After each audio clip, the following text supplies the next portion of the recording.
What if I told you Dante's deadliest enemy was never a demon at all? Not Mundus. Not some beast clawing out from hell. No, Dante's greatest threat has always lived much closer inside his own skin. His curse isn't his enemies. It's his blood. Because the deeper you look into Devil May Cry, the more you realize this isn't just a story about good versus evil. It's a story about inheritance. About how power, when passed down, doesn't just shape heroes, it shackles them. We're here for the amulet. Drop the gun and hand it over.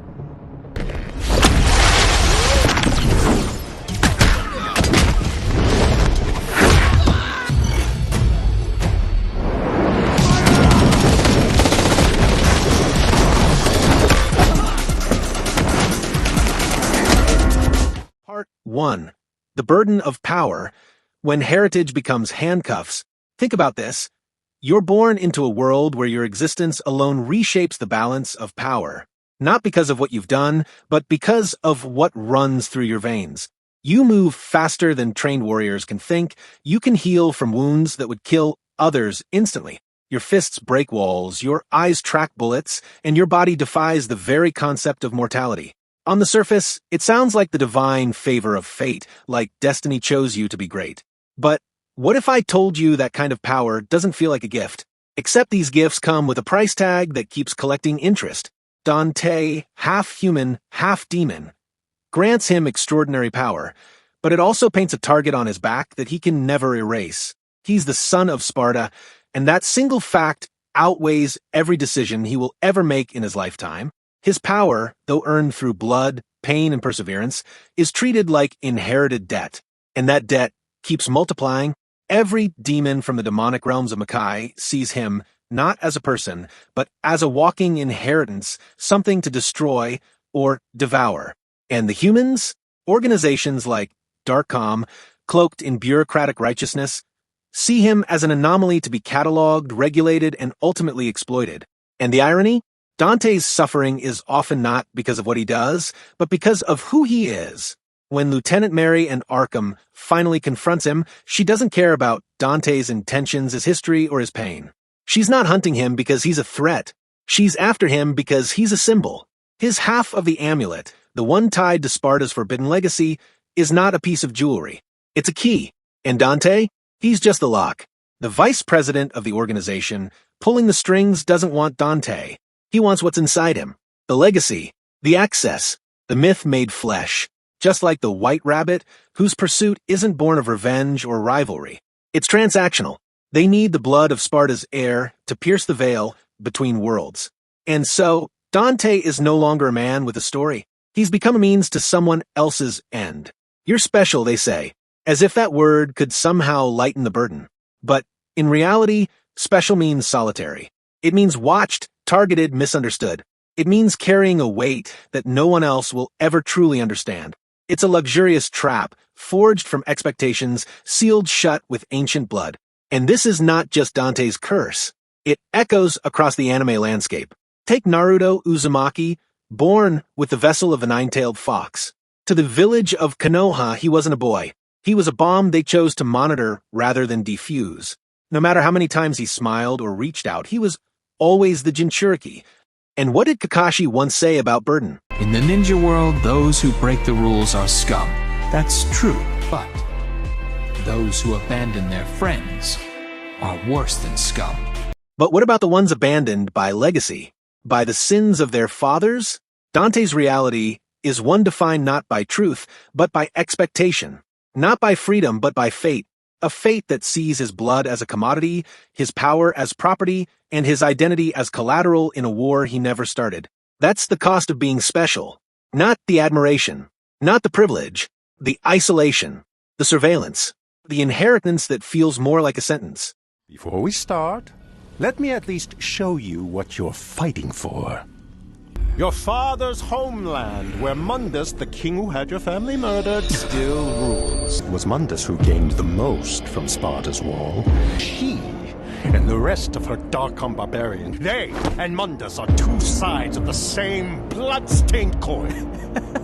Part 2. Legacy's Cruel Shadow. The most haunting thing about Dante's curse isn't the demons that crawl from the shadows, or the blood that constantly stains his path. No, what truly haunts is the quiet knowledge that his entire life was shaped by a choice he never made, a decision made before he ever had the chance to open his eyes. 2,000 years ago, Sparda stood at a crossroads. A demon, feared, powerful, revered, who turned his back on hell itself. He rose against Mundus, a tyrant who ruled the demon realm with fire and fear. Sparda's rebellion was fast and brutal. He slaughtered his kin, sealed the gates between realms, and vanished into legend with a sword in one hand and a magical amulet in the other. The world remembers it as salvation. A hero's act, a miracle. But for Dante, it was a curse disguised as legacy. Because Sparda's war never ended. It just passed down, quietly, mercilessly, into his bloodline. Think about the ripples of that choice.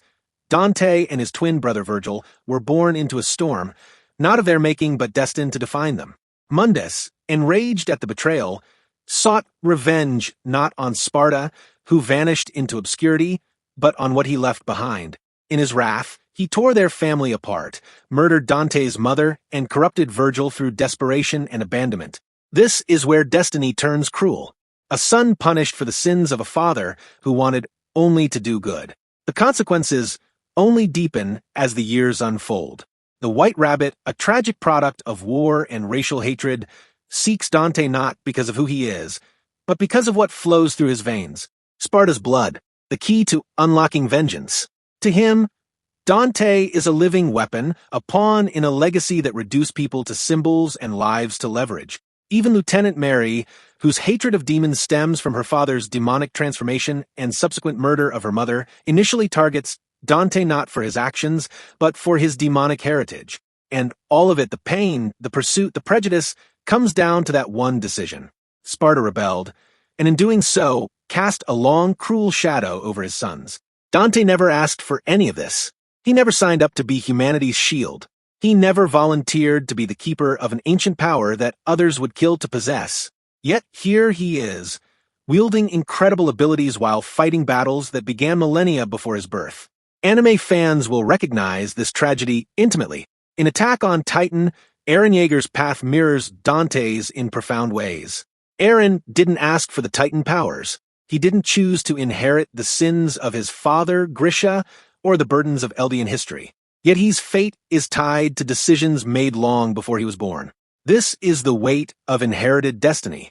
A weight not measured in pounds, but in generations. There's a bitter irony here that can't be ignored. Dante is the protector of humanity, yet humanity constantly turns its back on him. Because they fear what he is, not what he does. They punish the bloodline, not the behavior. The same blood that saved the world now marks him for death. He exists in a loop of contradiction. A demon who protects, a savior hated, a legend burdened by its own origin. And so, the question lingers like smoke in a burning sanctuary. What good is power when all it does is bind you to someone else's war? You took something from me. I'll kill as many of you as I have to get it back. Turning demons showed me what my power really is. Forced me to feel the rage and hatred that feeds it. Sparda, my dad, he must have felt the same thing. But he found a way to fight. Part 3. The Mirror and the Shadow, when your greatest enemy wears your face. The deepest wound in Dante's curse is perhaps the most painful, the way his bloodline turns him against himself. Every time Dante taps into his demonic lineage, he gains strength, speed, resilience, everything he needs to win. But each use of that power carries a price. With every transformation, he moves closer to the very evil he's sworn to destroy. And when he holds back, when he chooses restraint over rage, he flirts with death. It's not a simple choice. It's a balancing act on a blade's edge, where one misstep ends everything. Every transformation, every time the devil trigger ignites, a question forms in the smoke and fire. How long before the hunter becomes the hunted? How long before the man becomes the monster? It's a tightrope walk, a performance balanced on the razor's edge, where one step too far in either direction is ruin. And unlike other heroes, Dante's safety net doesn't exist. There's no chosen one prophecy to save him. No divine force guiding his hand.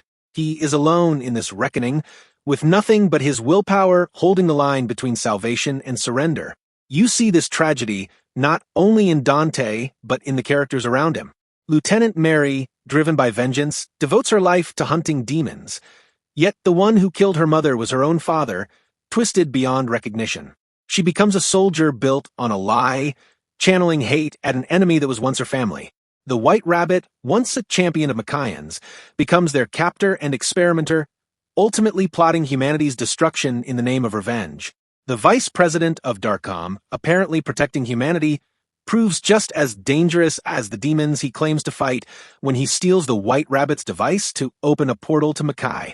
These characters show how easily Protector becomes Predator, how Savior transforms into Destroyer. For Dante, this transformation isn't just a possibility, it's a constant temptation pulsing in his veins. This is Dante's world, a world where control is everything. Because when he fights, it's not just against the monsters in front of him, it's against the one inside. His devil trigger doesn't just grant him power, it threatens to rewrite his soul. His father's blood lets him stand toe-to-toe with demons, but it also makes him susceptible to the same hunger for domination. The closer he gets to victory, the closer he gets to losing himself. In the end, Dante's greatest enemy isn't Mundus or the White Rabbit, or even the corrupt humans manipulating the system from the shadows. His greatest enemy is his own reflection. His DNA, a shadow self, dormant, but always watching, waiting. A reminder that power, without purpose, without control, is just another mask evil wears.